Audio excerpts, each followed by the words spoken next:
Yeah, boy, it's July 20th, and this is Slim at Slim for MVP, and I'm here with my latest premium subscriber podcast. This one is all about players that are currently going for $1 that I like, that you can get at the end of your drafts. Once again, I'd like to thank all of you for supporting us by purchasing a subscription, and hopefully your draft preparations are going well so far. If you ever have any questions, feel free to reach out via Twitter, again, at Slim for MVP. So, like I said, tonight we're going to discuss $1 players. I'll try and go through this list pretty quick and provide a short rationale for why I like every given player. One thing I'd like to start with, though, is the importance of having a list or knowing a lot of these $1 players that you like. I actually like to try and budget at least $2 for every roster spot at minimum. I mean, if you're talking about your bench, then instead of these $1 plays, I like to try and throw $2 at least on those spots. The main reason, because I know that sometimes a lot of the time when you nominate a player for $1, someone's going to bump him to at least $2 or maybe even higher. So that then at least if I know I can spend $2 on every position, I can kind of wait until people are nominating the players that I like, and I can be that guy that's going into upbid. Um, I also like having a pretty extensive list because at the end of the draft, when everybody really only has $1 to spend, and you're drafting and trying to fill out that roster, you don't have to rifle through sheets or get on your laptop and scroll through lists of players to try and find the players that you like. Because oftentimes at the end of the draft, the pace picks up considerably due to the lack of bidding time that you're not getting or that you are getting on every pick. So it's good to be organized, know who you want to target, even try and come up with an order for how you would maybe nominate some of these players. So, for example, if you know your draft, maybe you know that some of these deep sleepers are targeted by other owners. Maybe those are guys that you want to try and wait on as long as possible to try and let some of these other owners that you know are high on them spend their funds so that they can maybe only go $1. I like trying to keep a good track at this juncture of the draft as to how much every owner can spend per spot. And when I know that everybody can get to kind of that $1 mark per spot, I know I feel pretty safe about nominating some of the players that I actually like. Um, Also, know the league. Some leagues don't start the bidding at $1. You can nominate a player, and that just means that he's nominated. And if nobody wants him, you get him for actually $0. So that can kind of change the way, if you just think about it like little steps. Technically, you could nominate if I think of it like odds and evens. If I throw out a name and it's worth 0 and I have $2 budgeted, I don't actually mind throwing out that name because somebody can bump it to 1 and I know that I can rebump it to 2. So again, knowing these little subtleties amongst each league, trying to figure out tendencies, trying to come up with just kind of a little bit of nomination strategy, even at the later junctures of your draft, can kind of be important. I know we've all been there where you have a sleeper that you've just been waiting on, and you've really want them, and somebody bumps you just one more dollar, and all of a sudden you can't afford them because you don't have the funds to actually go get them. It's frustrating, and all you can do is try not to let it happen to you. All right, so we'll start getting into some of the players. And like I said, I'm going to try to get through this list fairly quick. I've got multiple players at every position. Uh, Maybe some of the positions I'll spend a little bit longer on than others. But we'll start at quarterback. Now, I'll try, to talk about how maybe I tackle the position as a whole as well. But with QBs, I mean, of course, you can win taking a high priced quarterback if you make a lot of the right moves later on in your draft. But for me, saving money at QB gives you a better shot at making the right calls elsewhere. For me, it's all about risk minimization, if you want to put it that way. I want to try and minimize the risk amongst my whole roster. And because I think that the QB position doesn't have a lot of weekly variance in terms of the fantasy points scored throughout the position, I feel like then I can reduce the variance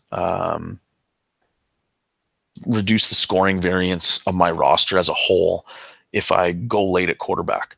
So what I mean is I can afford higher end running backs and wide receivers that aren't going to provide me the peaks and valleys in terms of scoring. And like I said, I want balanced scoring week to week with the players that I get.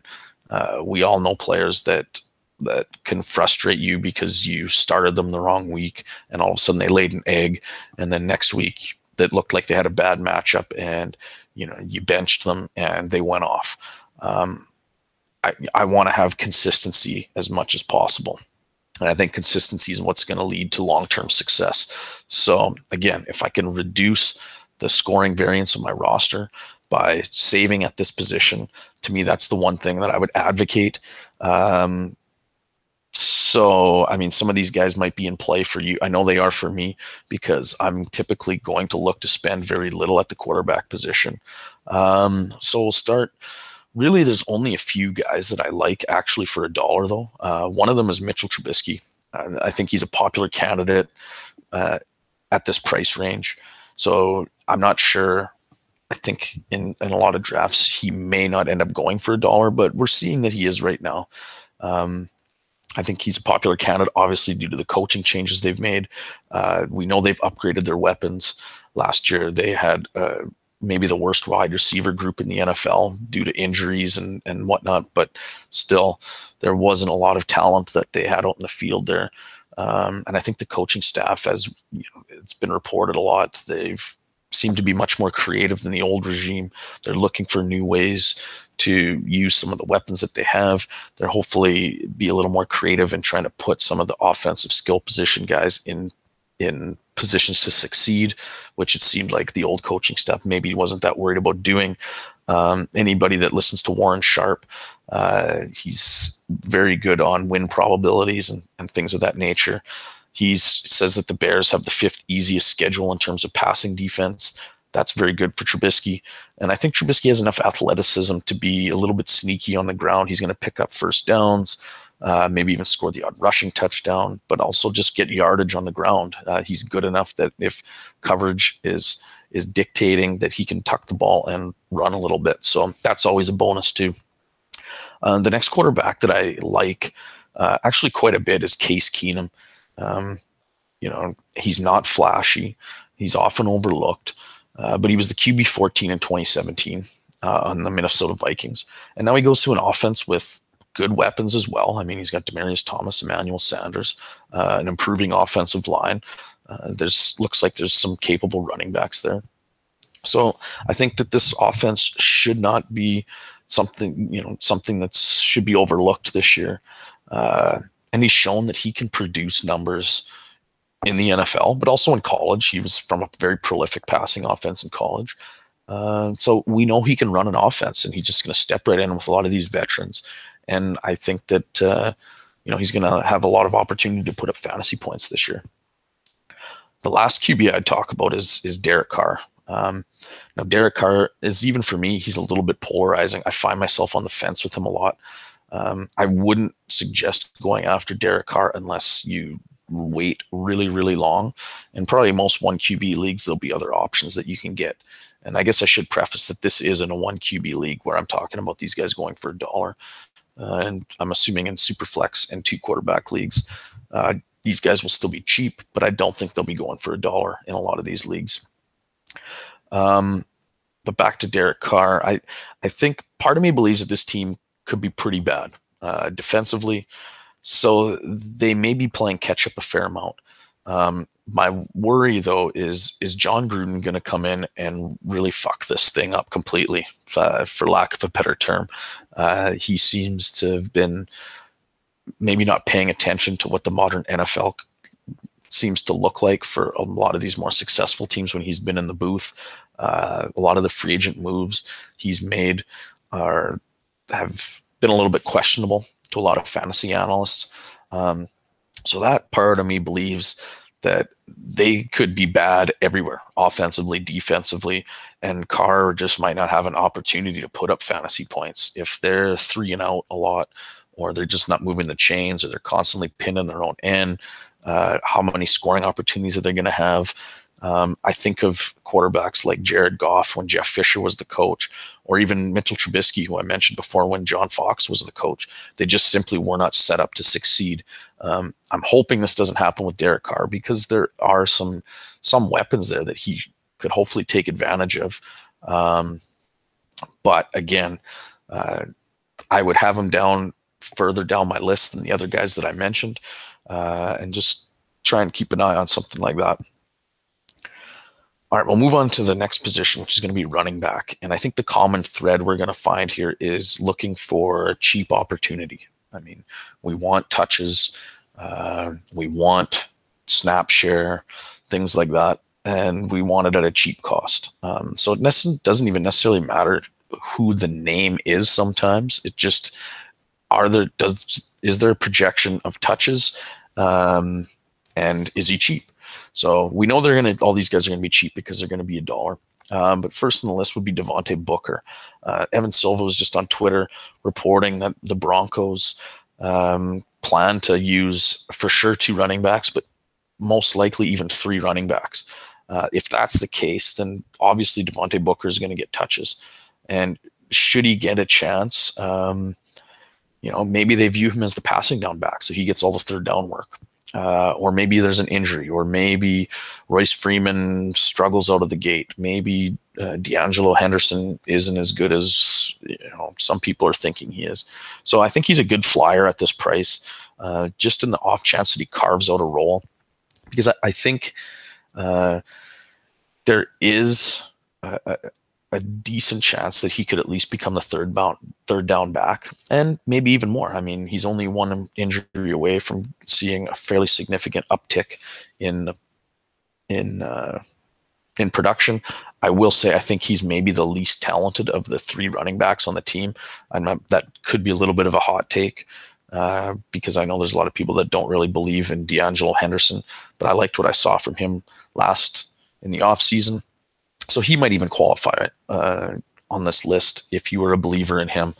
But for this case, I think that the Broncos showed last year that they were devoted a little bit to Booker. And I think he's going to get first crack over a guy like Henderson, even though I don't believe maybe he's as talented as him. The other running back I would like to mention is Ty Montgomery.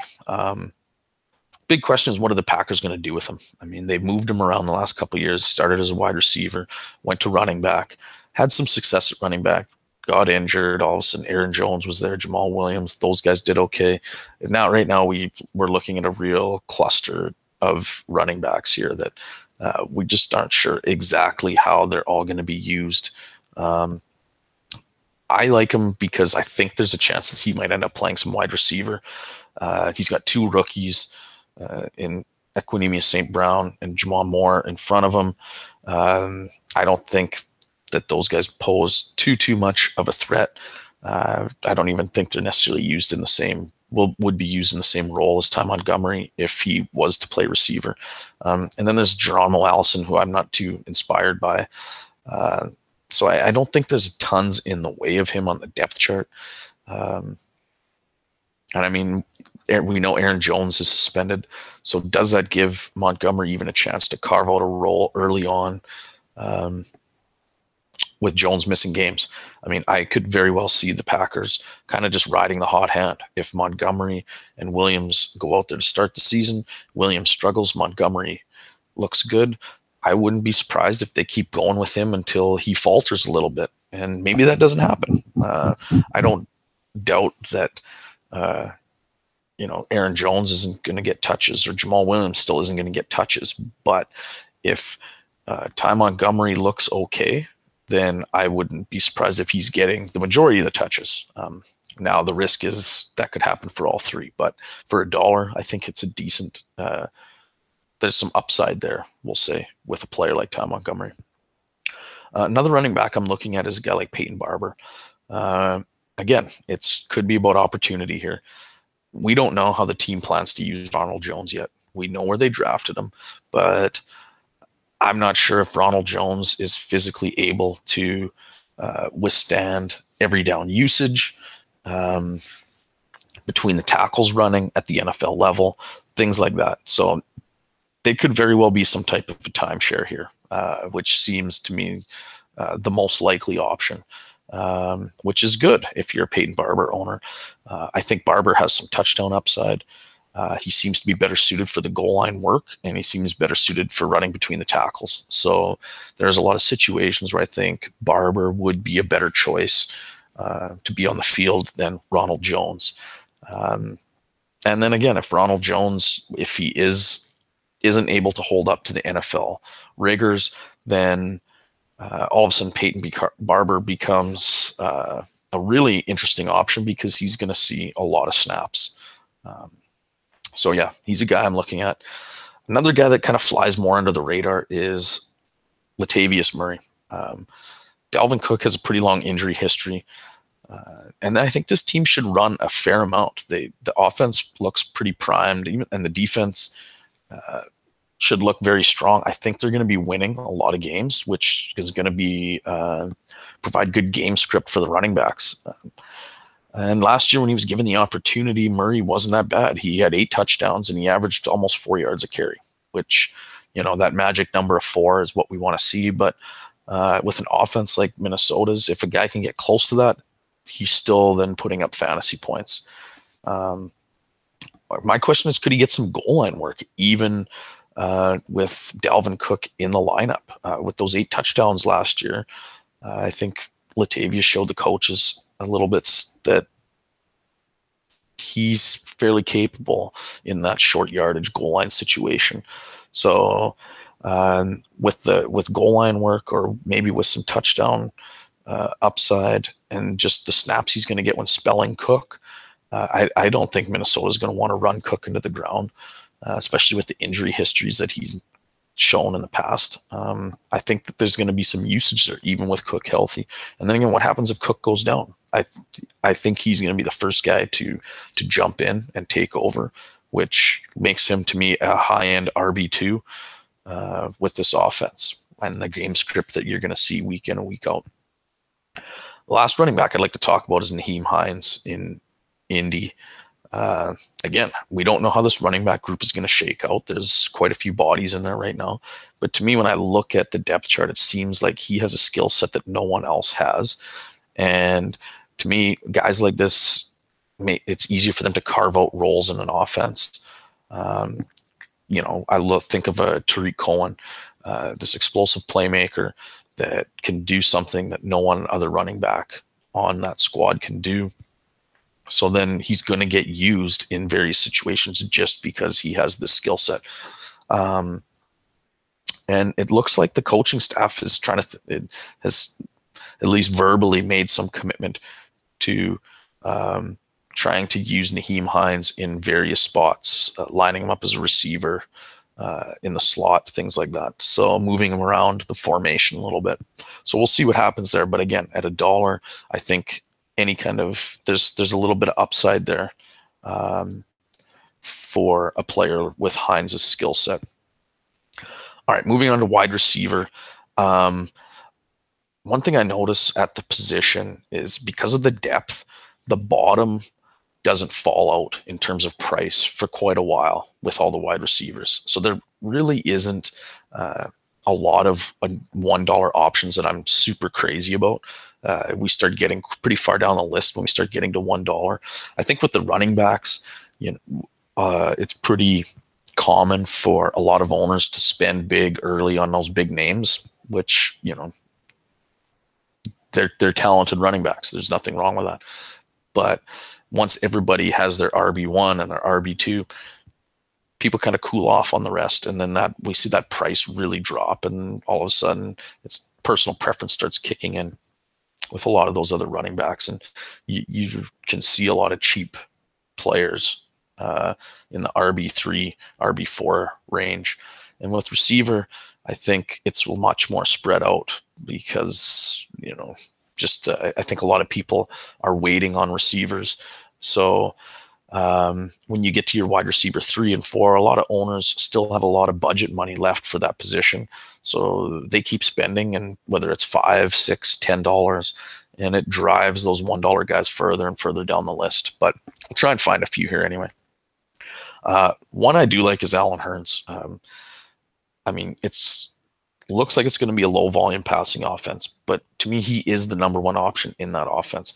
And I'm not sure how a team's number one wide receiver is uh, goes for $1 in drafts, but here we are.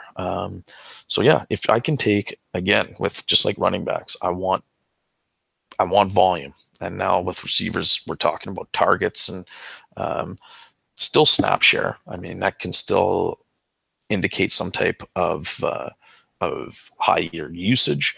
But again, if you can look at targets and things like that, even usage inside the red zone and the amount of time a player is on the field, hopefully is going to mean more opportunity to make plays. Um, Another guy I like is Cam Meredith.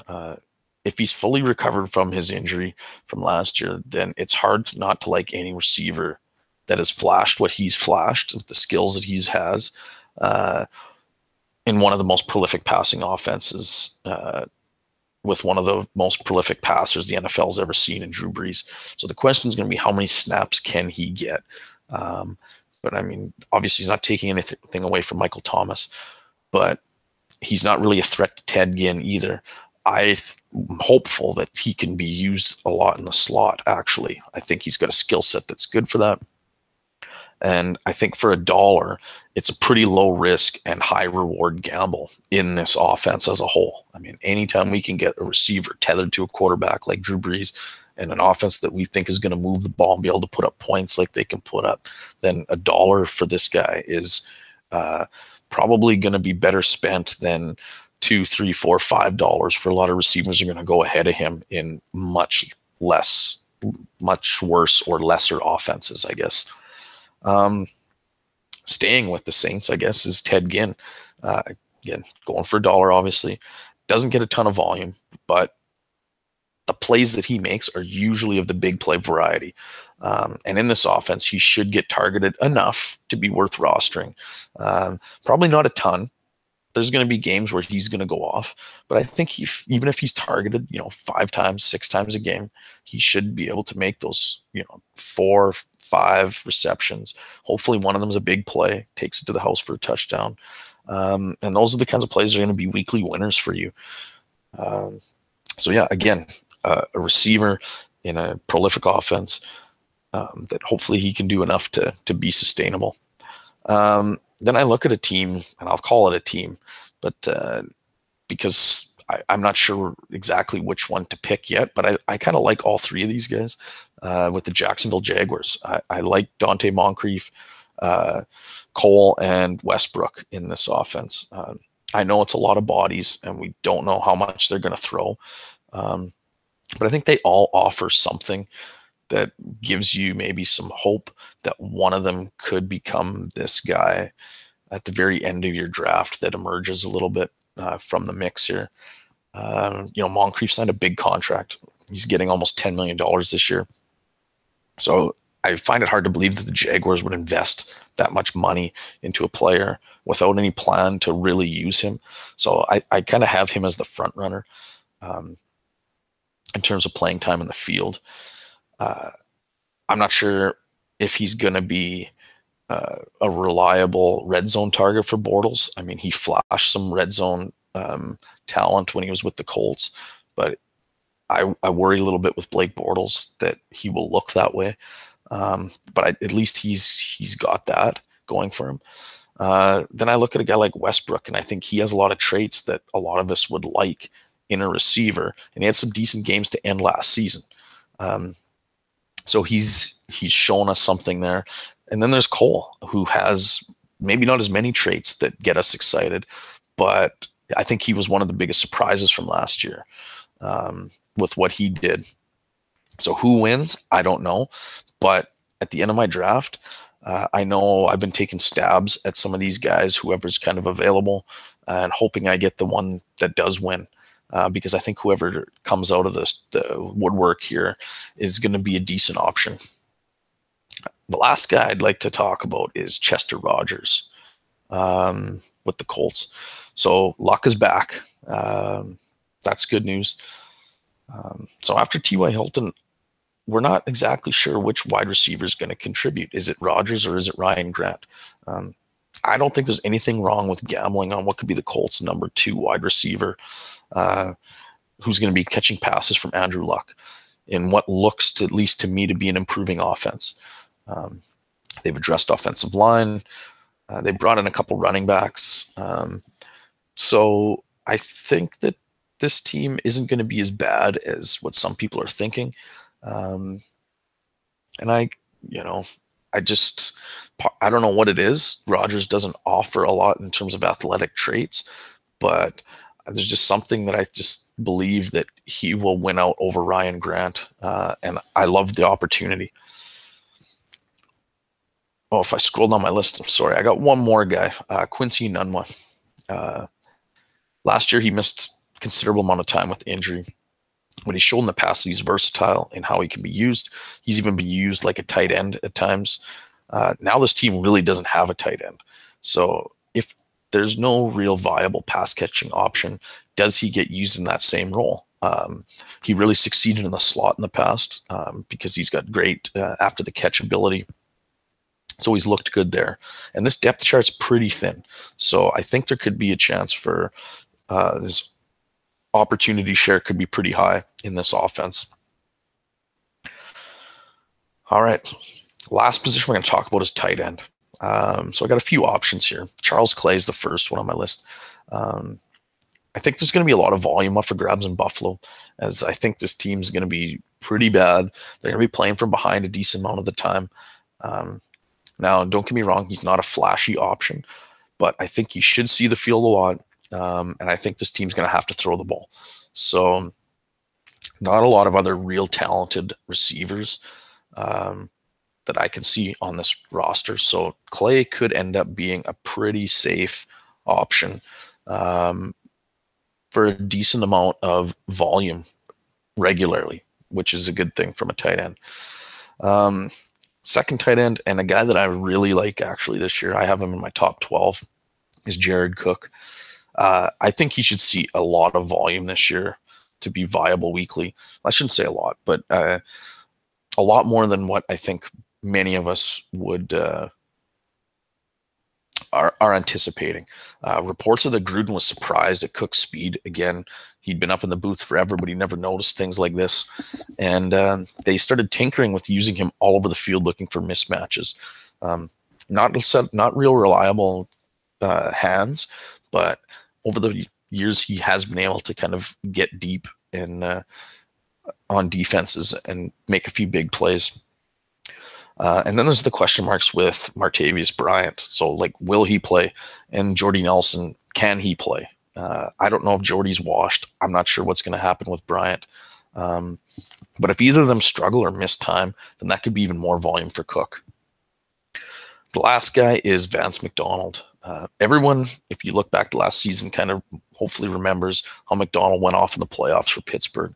So the big question is, can he carry this over to 2018? I think the loss of Martavius Bryant is going to open up some targets, obviously. I think the team's poised to put up points, as they usually do. So McDonald may be get a decent opportunity to build on last season if he can stay healthy. He had a lot of nagging injuries last year. He was banged up for most of the year. So I think he didn't get a real good chance to show the coaches what he was capable of, whether it's through practice or through games. But now that they've got a chance to see it, hopefully he gets a chance to work through a full set of OTAs and training camps.